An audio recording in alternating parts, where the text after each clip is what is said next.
Hi, good morning. It's Friday, March 14th at 6:48 a.m.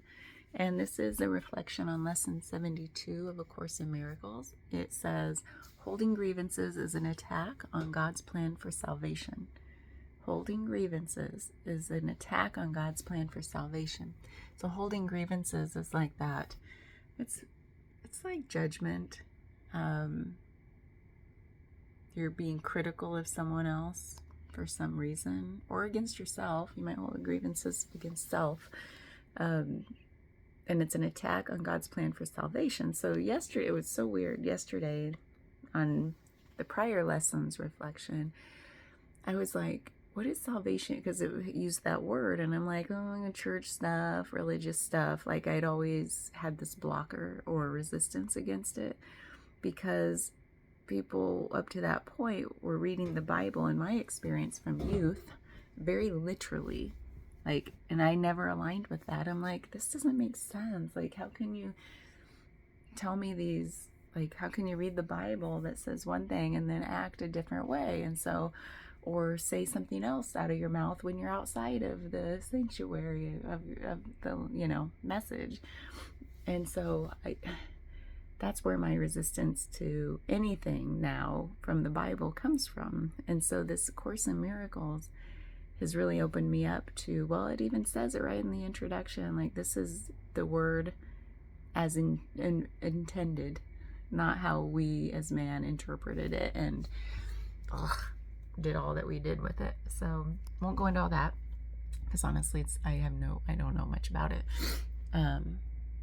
But when I was thinking about this word salvation yesterday, because that word is so tied up with religiosity that I was like, it's the word salvation. Like it's just weird how I have these old habits from having resisted religiosity, doctrine, dogma, all the man-made crap that goes in between a direct relationship between me and wherever I came from. Right? I don't have to know what that is. I don't have a picture of God as a man on the white beard and robe on a cloud, or even as we like, not even man. There's no image. There's like nothing human about God, right? Like I would never want there to be. And yet I still hear people talk about how God is a he and God is like they personify him like a person. And I love the church that I now go to is that I stopped going and came back to it after the COVID stuff. I kind of got away from everything. I went back to it, and what I really appreciate is that every time they say God, they don't say he or she. They just repeat the word God. Like God is God's blah, blah, blah, whatever. Instead of he, they always replace it with just the word God. And I'm like, yes, thank you. So just a little bit about my resistance to religious words.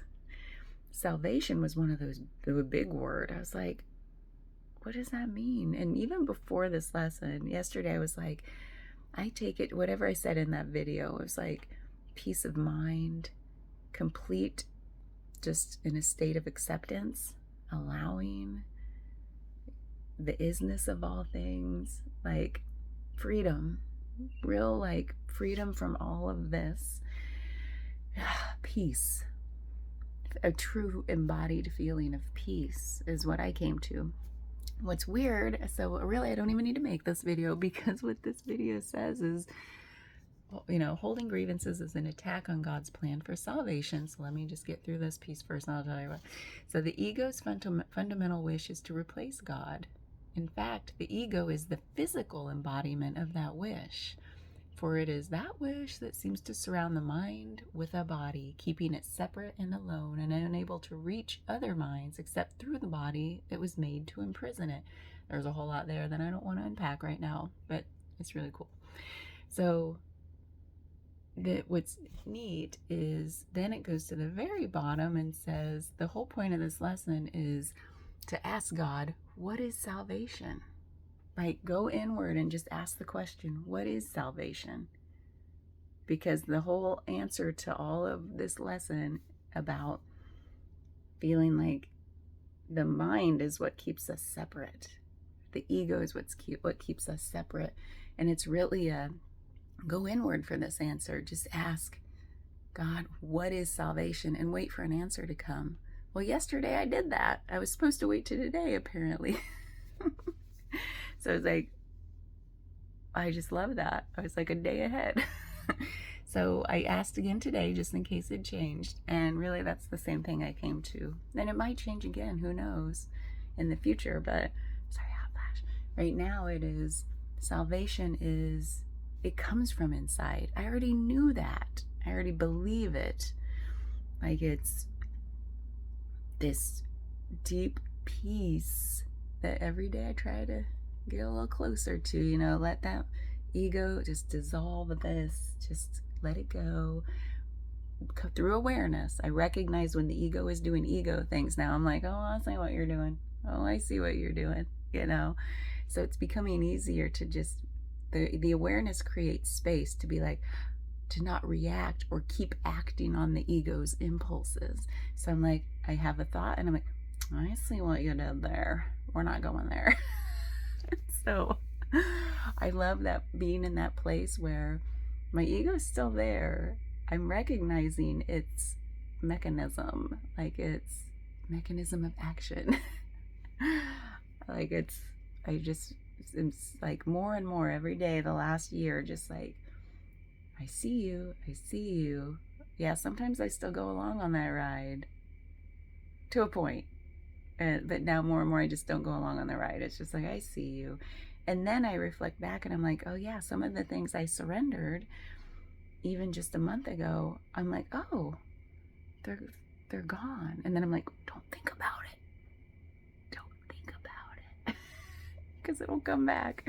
No, but it's really like salvation does feel like peace. Even just a peace that's come in since creating that space, that awareness of like, I see you. Yeah, I had a judgmental thought. Oh, I see what you did there. I'm not going to go down that rabbit hole, whatever that is.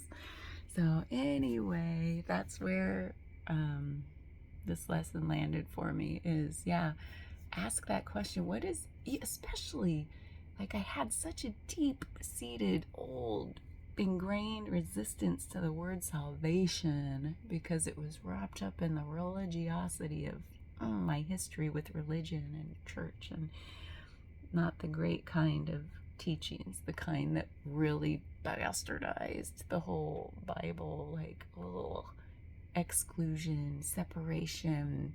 Oh, you can't like gay people. Like there's a lot of crap in churches. It's like they oh God, isn't that gross? It's so gross, and they don't see it. I won't go down that rabbit hole. I'm not going to do it because that's judging. I have compassion for them that they eventually, and it may not be till the other side, they'll wake up and be like, oh, that was gross. And then they'll learn a lesson of love. But, man, again, that's an ego thought too, us versus them, and comparison, and their way's wrong, my way's right. Who knows? Maybe I'm the wrong one. I have no idea. So anyway, that's where I'm coming from with this deep. So especially if you come with that, like, what does salvation mean to you? Really feel into it, and like, might take a while for an answer. I mean, I'm on day 72, so I've had a while to think about this. Well, a couple months at least. So yeah, let me know what you think it is, because I'm open to changing my mind. Like, maybe you have a better answer, but that deep peace of equanimity and just the isness of all things, I don't feel a push-pull against anything when I feel into that state of peace. And that to me is salvation. It's freedom. Okay, have a good day. Have a good weekend. Bye.